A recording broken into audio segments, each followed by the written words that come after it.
Power has a price.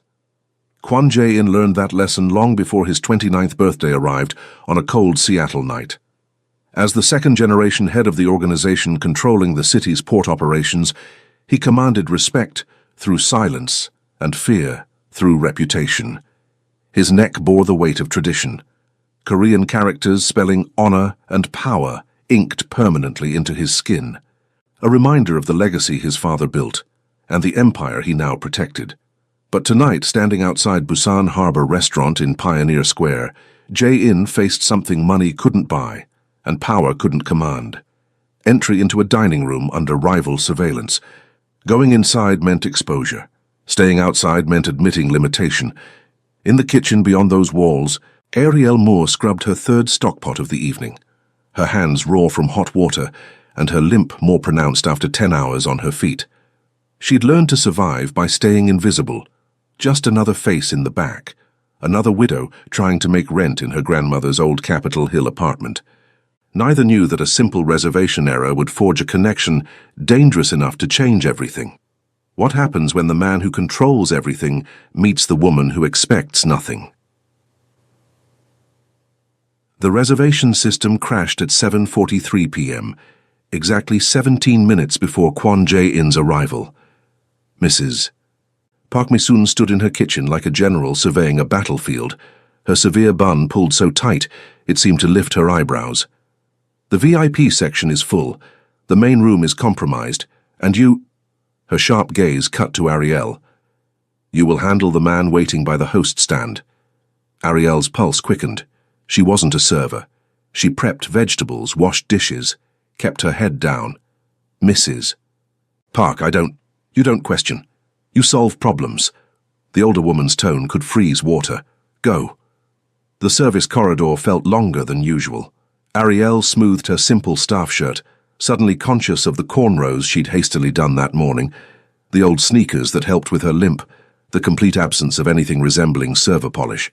She found him standing perfectly still near the entrance, his white dress shirt crisp despite the Seattle drizzle outside, 4 buttons undone, the kind of casual that cost more than her monthly rent, dark slacks that fit like they were made for him, because they probably were. Then she saw his neck, Korean characters in traditional calligraphy, bold and unmistakable against his skin. Her late husband's voice echoed in her memory. The ones with neck tattoos? They're either artists or danger, and in places like this, they're never artists. But his eyes caught her more than the ink, dark brown, measuring, missing nothing, yet holding something unexpected. Patience. Sir. Her voice came out steadier than she felt. There's been an issue with the reservation system. I noticed. No anger, no threat, just observation. Chen Wei's people are in the main dining room, 3rd table from the window. Ice crystallized in Ariel's veins. He knew exactly who was watching, which meant he knew exactly what walking into that room would cost. I can offer you something else. The words escaped before her mind approved them. It's not traditional, but it's private. One eyebrow lifted. Show me. She led him through the service area, past Sophie Martinez juggling a tray of banchan, past the dish station where steam rose in angry clouds. At the far end, near the emergency exit, stood a small table used for staff meals. Ariel had eaten countless lonely dinners there. It's away from the windows, she gestured awkwardly. No one bothers the service area. Mrs. Park allows it because— She stopped. Because the owner was harsh but not stupid, and this man clearly mattered. Jae-in studied the space with the same intensity he'd shown the main room, calculating angles, exit routes, sight lines. Then his gaze returned to her, and something shifted in his expression. What's your name? Ariel Moore. You're not a server. No, sir. Prep cook. Backup when needed. Yet you're solving problems that aren't yours to solve. He pulled out the chair, sat with fluid grace. Why? Because Mrs. Park terrifies me. Because I need this job. Because my grandmother's apartment has a leak I can't afford to fix. Because I'm tired of being invisible but terrified of being seen. It seemed like the right thing to do. The corner of his mouth lifted, not quite a smile. Jae-in. My name is Jae-in. For the next 2 hours, Ariel became a ghost in her own strange performance. She brought him banchan that Sophie prepared, sam that the line cooks assembled, macchioli that Mrs. Park personally selected.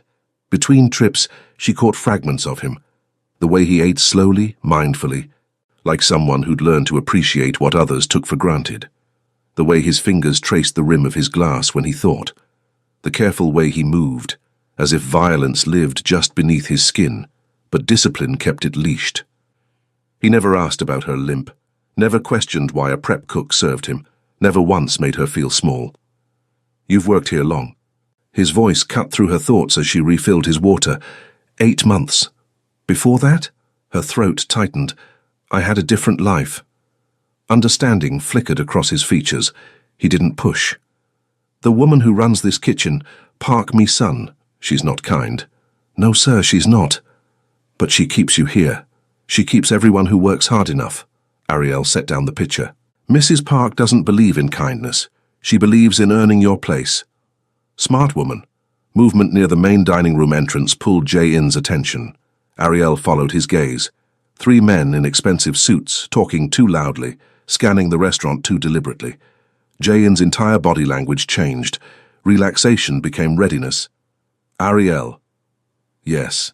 "When you walk back to the kitchen, stay to the left. Don't look at those men, don't acknowledge them." Her heart hammered. "Are you—" "I'm fine, but I need you out of sight. Now." She moved, every instinct screaming that she'd just been used as cover without understanding how. Behind her she heard chairs scraping, voices rising, then Mrs. Park's sharp command cutting through the noise like a blade. In the kitchen's safety, Ariel's hands shook as she gripped the steel counter. Sophie appeared beside her, worry creasing her forehead. "Girl, who was that man?" "I don't know." The lie tasted bitter. "Someone important." "Someone dangerous," Sophie corrected.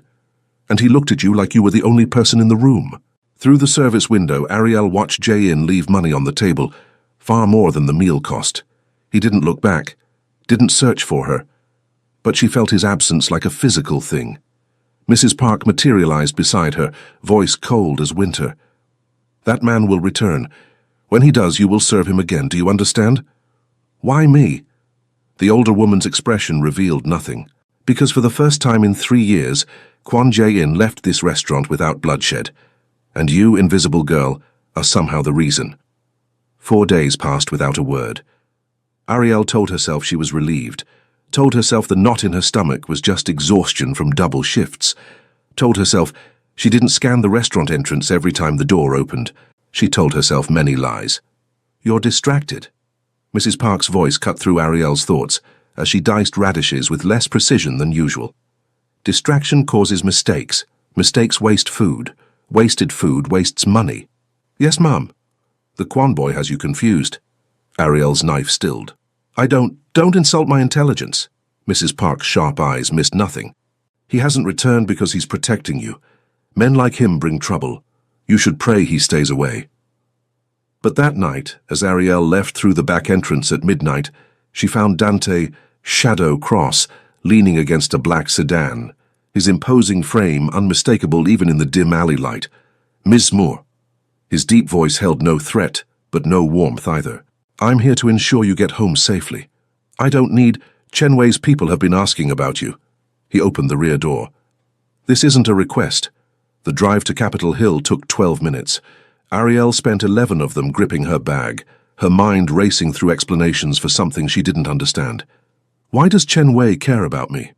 Dante's eyes met hers in the rearview mirror. "Because Jae-in cares. And in this business, caring is weakness. Weakness is opportunity." We're not— The words tangled. "I served him dinner. Once. You gave him something he hasn't had in years. Peace." Dante pulled up to her building. "That makes you valuable. And dangerous. Mostly to yourself." He waited until she was inside before driving away. The next morning, Sophie cornered her during prep. "Girl, there's a man in an expensive suit sitting in the coffee shop across the street. He's been watching our entrance for 2 hours. Ice filled Ariel's veins. "What does he look like?" "Heavy build, scar through his left eyebrow. Looks like trouble had a baby with more trouble." Raymond Foster, Chen Wei's enforcer. Even Ariel, who avoided knowing things, had heard his name whispered in the restaurant's corridors. She worked her shift with hands that trembled, dropped a knife twice, earned Mrs. Park's withering glare. When closing time came, she stalled, wiping counters already clean, reorganizing spices that didn't need organizing. Go home, girl. Mrs. Park's tone held an edge of something almost like concern. Almost. Delaying won't help. The alley behind Busan Harbor smelled like rain and old garbage. Ariel's limp worsened as she hurried toward the main street, car keys clutched between her fingers like a weapon her late husband had taught her to use. She didn't see Raymond Foster until he stepped from the shadows. Ariel Moore. Her name in his mouth sounded like a threat. We should talk. I have nothing to say, but I have questions. He moved closer, blocking her path. About your new friend, the Korean boss who thinks he owns this city. Her pulse hammered. I don't know what you're talking about. You served him dinner, gave him special treatment, made him comfortable enough to stay when he should have run. Raymond's scarred eyebrow lifted. Chen Wei wants to know why Kwon Jae-in suddenly has a favorite server. I'm not... Careful. His smile held no humor. Lying to me is dangerous, almost as dangerous as fucking the wrong boss. Rage flashed through Ariel's fear. I'm not sleeping with anyone. I served a customer a meal, that's all. Then you won't mind delivering a message. Raymond pulled out his phone, showed her a photo, Jae-in leaving the restaurant, white shirt pristine, expression unreadable. Tell your boss that Chen Wei is willing to negotiate, but the price just went up. He's not my boss. I don't even know how to contact... Headlights flooded the alley. A black sedan, the same one from before, stopped inches from where they stood.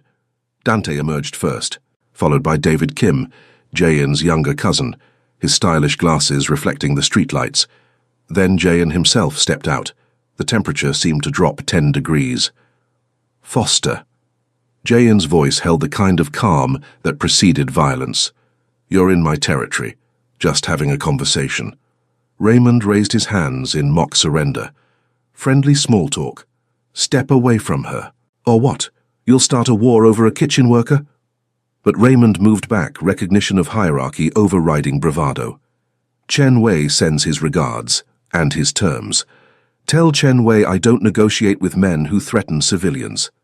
Jae-in's 4-button undone shirt seemed almost casual, but his neck tattoo caught the light, honor and power indeed.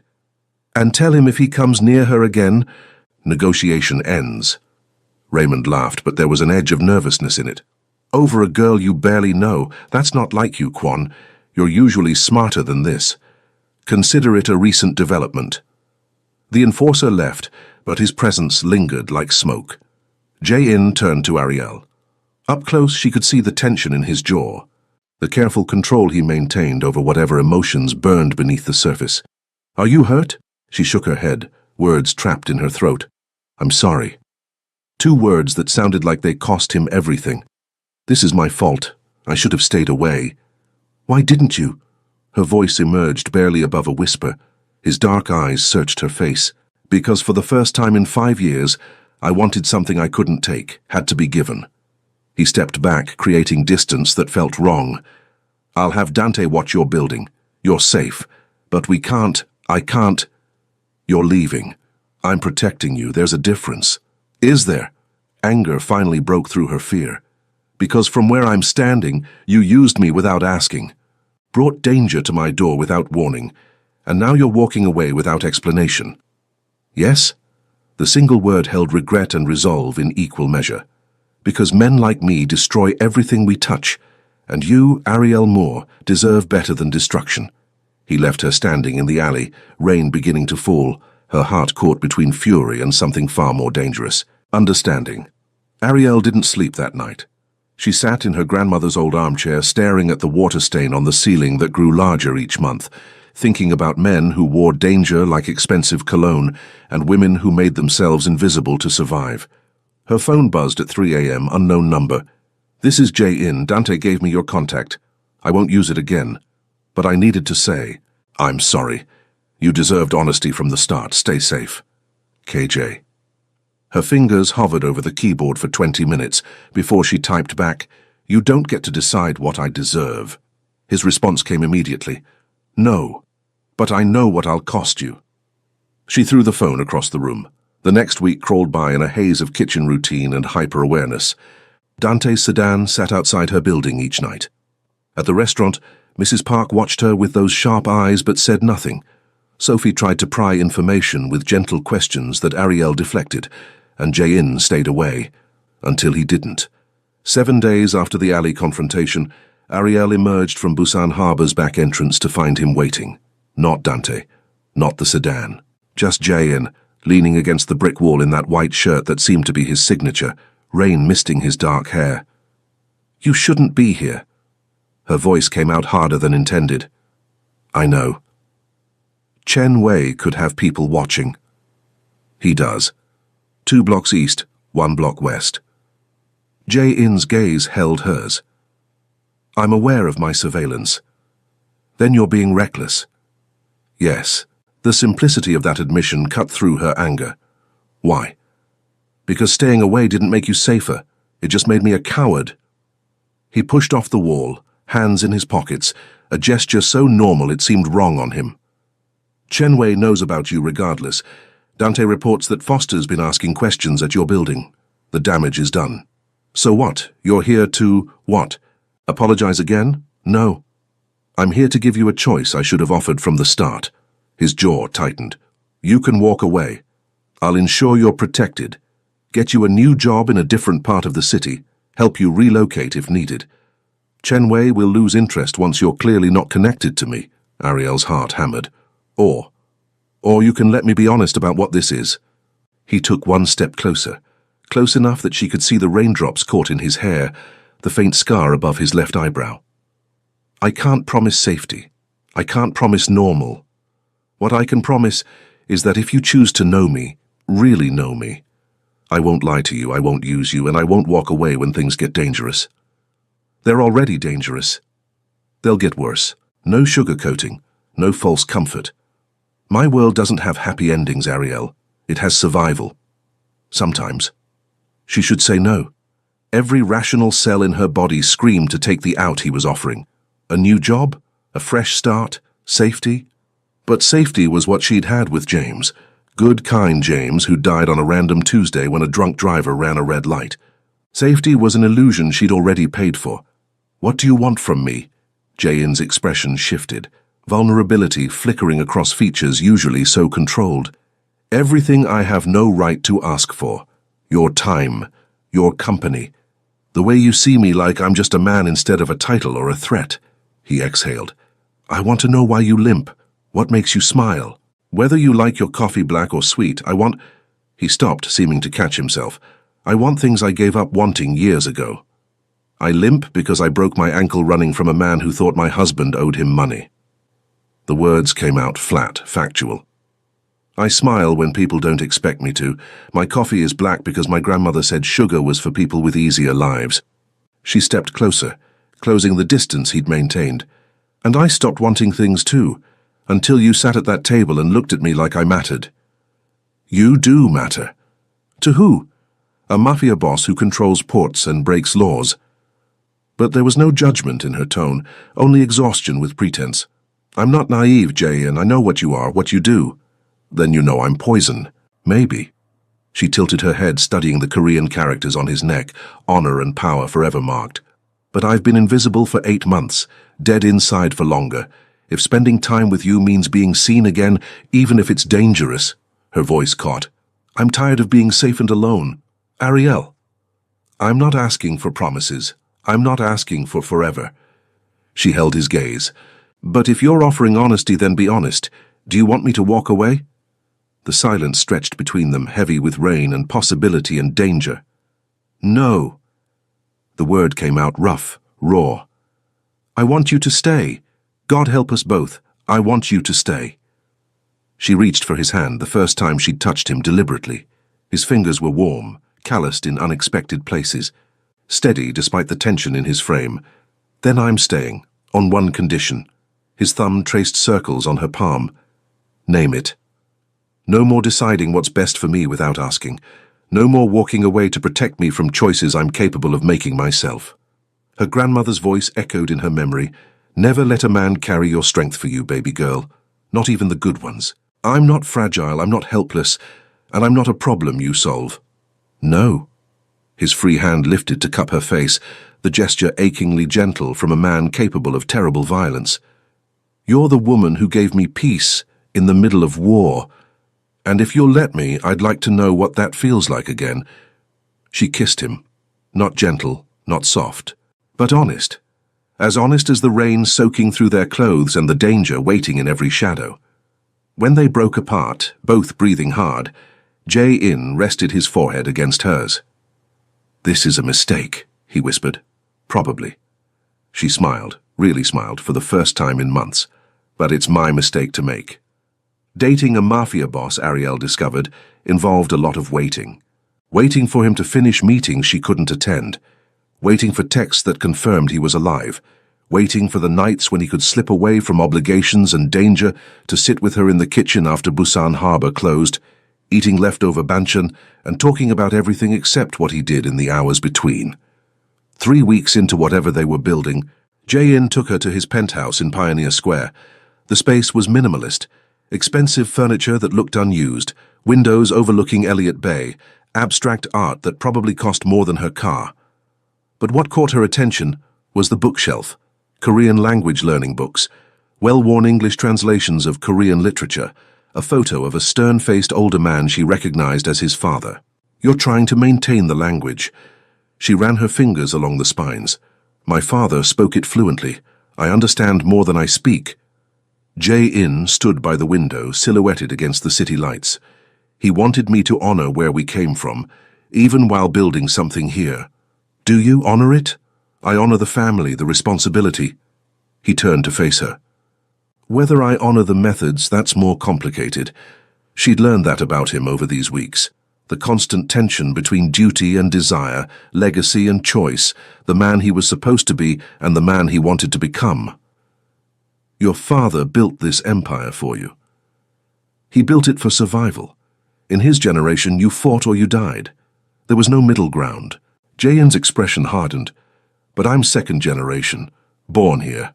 I had choices he never did, which makes every violent decision I make less about survival and more about power, control." He crossed to where she stood. "In my world, you control or you're controlled. There's no safe space in between." Sounds lonely. It was. His hand found hers. Before. The kiss this time was slower, deeper. His fingers tangled in her hair, loose natural curls tonight instead of protective braids. She felt the controlled strength in his body, the careful way he touched her like she might break. "I won't break," she murmured against his mouth. "I know. But I might." They made it to his bedroom, discarding layers and pretense in equal measure. His neck tattoo extended down his shoulder, more Korean characters she couldn't read, a dragon wrapped around his ribs, scars that told stories he hadn't shared yet. Her hands traced the ink. "What does this say?" "Gajog." His voice roughened as her fingers explored. "Family, everything for family." "And this?" She touched the dragon. "Strength through adversity. My father had the same one." He rolled them over, hovering above her, dark eyes searching her face. "Are you sure?" Instead of answering with words, she pulled him down. Later, wrapped in sheets that cost more than her monthly rent, Ariel's phone buzzed with a text from Sophie. "Girl, you need to see the news, now." The headline made her blood freeze. "Seattle Police Chief Warren announces major crackdown on Port District organized crime." Jae-in read over her shoulder, his entire body tensing. Fuck. What does this mean? It means Warren is making his move. He's been building a case for months. Jae-in was already up, pulling on clothes with practiced efficiency. Chen Wei probably fed him information, hoping the pressure would make me vulnerable. Will it? Depends on what evidence they have. He grabbed his phone, fired off texts in rapid succession. I need to meet with my lawyers, lock down our operations, warn the others. Ariel sat up, clutching the sheet. What about us? He froze, then turned to face her fully. You need to stay away from me, publicly. If Warren's investigating, he'll look for leverage. Anyone close to me becomes a target, I know. She stood, refusing to hide. We've established this pattern, Jae-in. Danger comes. You push me away. Then you come back. This is different. Warren isn't Chen Wei. He can't be bought or intimidated. He'll use any connection to me as a weapon. Then we're careful. Ariel, no. She crossed to him, placed her palms on his chest. You promised honesty. No walking away without discussion. This is a discussion. His jaw clenched. Being with me could destroy your life. Not being with you is destroying me differently. She held his gaze. I'm not asking for public appearances or declarations. I'm asking you not to disappear because the danger increased. The danger was always there. For a long moment he just looked at her, really looked, like he was memorizing features in case this was the last time. Then his hands came up to frame her face. You're the bravest person I know. I'm terrified. I know. That's what makes it brave. He kissed her forehead. Okay, we stay careful, but we stay together. And Ariel. Yes? If Warren approaches you, if anyone from the police asks questions, you tell them nothing. Not to protect me, to protect yourself. Obstruction charges are real. I don't know anything to tell them. You know me. In their eyes, that's enough. The next morning, Dante drove her home before sunrise. As they pulled up to her building, he spoke for the first time during the drive. He's different with you. Softer. Is that a problem? Yes. Dante's reflection in the rearview mirror was unreadable, but it's also the only thing that makes him human, so I'll protect it. And you. Why? Because Jae-in's father saved my life, and the best way I can honor that debt is keeping his son from losing the one thing that makes living worthwhile. Ariel entered her apartment to find a manila envelope slipped under her door. Inside, photos of her and Jae-in leaving his penthouse, a note in block letters. Chief Warren would find these interesting. Let's talk. CW. Chen Wei was making his move. And this time staying invisible wasn't an option. The meeting place was neutral ground, a coffee shop in Fremont, far from both territories, crowded enough to discourage violence, public enough to ensure witnesses. Ariel insisted on going alone. Absolutely not. Jae-in's voice held an edge of desperation she'd never heard before. Chen Wei doesn't do friendly conversations, which is why sending you guarantees escalation. She was already gathering her jacket, her keys. He wants information. I'll give him nothing. But if you show up, this becomes a confrontation. Ariel, trust me. 2 words that carried the weight of everything between them. Please. David Kim set up surveillance. Dante positioned himself across the street with a clear sightline, and Jae-in paced his penthouse like a caged animal, while Ariel walked into what might be her biggest mistake yet. Chen Wei sat at a corner table, his soft appearance completely at odds with his reputation. He smiled as she approached, the kind of smile that never reached the eyes. Ms. Moore, thank you for coming. Let's skip the pleasantries. She sat without being invited. What do you want? Direct, I appreciate that. He slid a folder across the table. Information on Kwon Jae-in's operations, the routes he uses, the officials he pays, the schedules he keeps. I don't have that information. But you have access to the man who does. Chen Wei's smile widened. You're sleeping with him. People in love talk, share secrets. Pillow talk can be very revealing. Heat flooded her face, not from embarrassment but rage. I'm not betraying him. Not even to save your own future. He pulled out more photos. Her leaving Jae-in's building, them in his car. A particularly intimate shot through his penthouse window. Chief Warren would love these. A civilian connected to organized crime. Obstruction of justice. Conspiracy. The charges alone would ruin you even without conviction. Then give him the photos.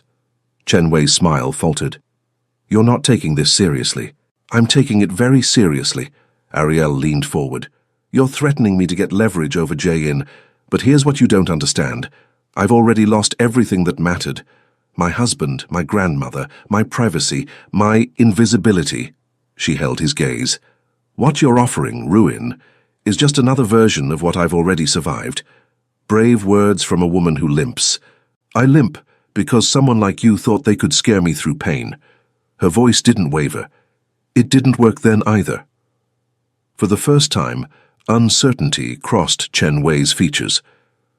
Kwon has more to lose than you. His empire, his freedom, his father's legacy. Then threaten him directly. Leave me out of it. But you're his weakness. No. Ariel stood, gathering her bag. I'm his choice. There's a difference. And unlike everything else in his life, I can't be taken or bargained for. Only given. She walked out before he could respond, her hands shaking so badly she had to stop in the restroom to steady herself. When she emerged, Dante was waiting. You did good. I did something stupid. Sometimes those are the same thing. He guided her to the car. Jae-in's been climbing the walls. The penthouse was chaos when she arrived. David on 3 different laptops, Jae-in on the phone speaking rapid Korean, papers spread across every surface. He looked up when she entered, relief and fury battling across his features. You're okay. I'm fine. What did he want? Information on you. I gave him nothing. She crossed to where he stood. But Jae-in, this can't keep happening. Chen-wei, Warren, whoever comes next. I can't be the weakness they exploit. You're not a weakness. Then stop treating me like one. Frustration finally broke through her calm. Every time there's danger, you try to protect me by pushing me away. But I'm already in this, I'm already at risk. The question isn't whether I'll be safe. It's whether we face this together or you face it alone. David quietly excused himself, giving them privacy. Jae-in's shoulders sagged. I don't know how to do this. Balance caring about someone with the reality of what I am. You figure it out, we figure it out. She took his hands. But you don't get to make unilateral decisions about my safety, my involvement, my choices. That's not protection, that's control. I'm terrified of losing you. I'm terrified too. Of losing you. Of getting hurt again. Of loving someone in a world where violence is currency. Her voice softened. But I'm more terrified of going back to being invisible, to not mattering, to surviving instead of living. He pulled her close, burying his face in her hair. I love you. I don't know when it happened or how to stop it, but I love you. I love you too, which is why you need to hear this. If we're going to work, you need to let me stand beside you, not behind you, not hidden away for safekeeping. Beside you. Beside me might get you killed. Behind you definitely will, because you'll be so busy protecting me, you won't see the danger coming. She pulled back to look at him. I'm not helpless, I'm not fragile, and I'm not going anywhere unless you push me away. I won't. I can't. His thumb traced her cheekbone. But we do this smart. No more solo meetings with Chen-wei. No more exposing yourself to threats. Agreed. If you agree to no more making decisions without me. Deal. They kissed, sealing promises that would be tested, commitments that defied logic, love that existed despite every reason it shouldn't. Outside the window, Seattle glittered with lights and secrets, danger and possibility in equal measure. And for the first time since that birthday dinner in the shadows, Ariel felt like she was exactly where she belonged, seen, known, chosen, even if it destroyed them both. 3 months later, Ariel stood in the empty kitchen of Busan Harbor after closing, watching Jae-in attempt to make kimchi under Mrs. Park's withering supervision. More pressure. You're petting the cabbage, not salting it. The older woman's harsh tone had lost none of its edge, but her presence here, teaching Jae-in traditional methods, spoke volumes. Things had changed. Chen-wei had backed off after Chief Warren's investigation, found insufficient evidence, though the truce felt temporary. Dante had become a strange fixture in Ariel's life, part bodyguard, part unlikely friend. David occasionally joined their late-night kitchen sessions, bringing technology and dry humor in equal measure. And Jae-in had learned to share instead of command, to ask instead of decide, to exist beside her instead of above her. Your grandmother would approve, he murmured, salt-covered hands gentle as they worked. Of the cooking or the relationship? Both. She believed in earning what you love. Ariel moved closer, their shoulders touching. You've earned this. We've earned this, he corrected. Mrs. Park made a disapproving sound, though the corner of her mouth might have lifted, barely. Love in my kitchen, ridiculous. You literally brought us together, Ariel pointed out. I put a difficult customer in an empty seat. What you did with that opportunity was your own foolishness. But the restaurant owner's sharp eyes held something almost like satisfaction. Though I suppose some foolishness is worthwhile. Jayen's hand found Ariel's, fingers intertwining with comfortable familiarity. No promises of forever, no guarantees of safety, no happily ever after in the traditional sense. Just two people who chose each other despite every reason not to, and somehow in the kitchen that started everything that was enough.